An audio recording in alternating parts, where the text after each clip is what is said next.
ఈ రోజుల్లో social media హవా ఓ రేంజ్లో నడుస్తుంది. ప్రతి చిన్న విషయం దగ్గర నుంచి సెన్సేషనల్ వార్తల వరకు సోషల్ మీడియానే జనం ఫాలో అవుతున్నారు. సోషల్ మీడియాని మంచిగా వాడుకుంటే ఎన్నో అద్భుతాలు చేయవచ్చు. కానీ దాన్ని మంచి పనులకు కాకుండా చెడు పనులకు వాడుకునే వారు చాలా ఎక్కువైపోతున్నారు. దీంతో చెడు పనులకు సోషల్ మీడియా అడ్డాగా మారిపోయింది. ఇక ఇదే అదునుగా కొందరు ఆకతాయిలు రెచ్చిపోతున్నారు. ఇష్టానుసారంగా రీల్స్ చేస్తూ ఉన్నారు. జనాలను చాలా ఇబ్బంది పెడుతున్నారు. రోడ్లపై పిచ్చి పనులు చేస్తున్నారు. డబ్బులు వెదజల్లడం, వెకిలి చేష్టలు చేస్తున్నారు. అందరినీ బెంబేలెత్తిస్తున్నారు. ఇక హైదరాబాద్ పాత బస్తీలో యూట్యూబర్ల ఆగడాలు మామూలుగా లేవు. రోజు రోజుకు విపరీతంగా పెరిగిపోతున్నాయి. ఇష్టానుసారంగా అసత్య కథనాలు ప్రచారం చేస్తున్నారు. పబ్బం గడుపుకుంటున్నారు.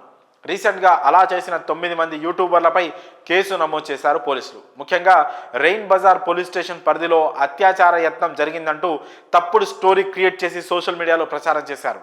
ఇంకా అంతేకాకుండా నిందితులు, బాధితుల పేర్లను బయటికి తెలిపారు. దీంతో బాధితులు పోలీసులకు కంప్లైంట్ చేశారు. దీనిపై కేసు నమోదు చేసిన రెయిన్ బజార్ పోలీసులు 9 మందిపై కేసు నమోదు చేసి వారిని అదుపులోకి తీసుకున్నారు.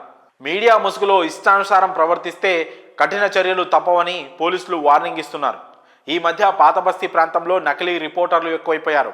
యూట్యూబ్ ఛానల్స్ పేరుతో సంఘ విద్రోహక శక్తులు పేట్రేగే ఛాన్స్ ఉందంటూ ఈ మధ్య కాలంలో కేంద్ర ఇంటెలిజెన్స్ వర్గాలు కూడా హెచ్చరించాయి.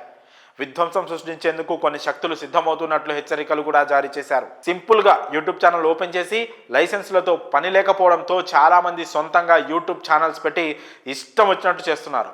ఏదో ఒక న్యూస్ ఛానల్ పేరు పెట్టుకొని రిపోర్టర్లుగా చలామణి అయిపోతున్నారు. నిజమైన మీడియాతో ఎలాంటి సంబంధాలు లేకపోయినా కానీ ఇలా చేయడంతో ఇప్పుడు ప్రమాదం లేకున్నా రాను రాను మరింత ప్రభావం ఉంటుందని ఐబీ వార్నింగ్ ఇస్తోంది. ఈ విషయంలో కాస్త జాగ్రత్తగా ఉండాలని రాష్ట్రాలకు కేంద్ర ప్రభుత్వం హెచ్చరికలు పంపింది. ఏదో ఒక లోగో పెట్టుకొని తిరుగుతున్న వారి విషయంలో జాగ్రత్తగా ఉండాలని అంటున్నారు. అక్రిడిటేషన్ ఉన్న జర్నలిస్టుల అంశంలో కాకుండా మిగతా వారి పట్ల జాగ్రత్తగా ఉండాలని సూచిస్తున్నారు.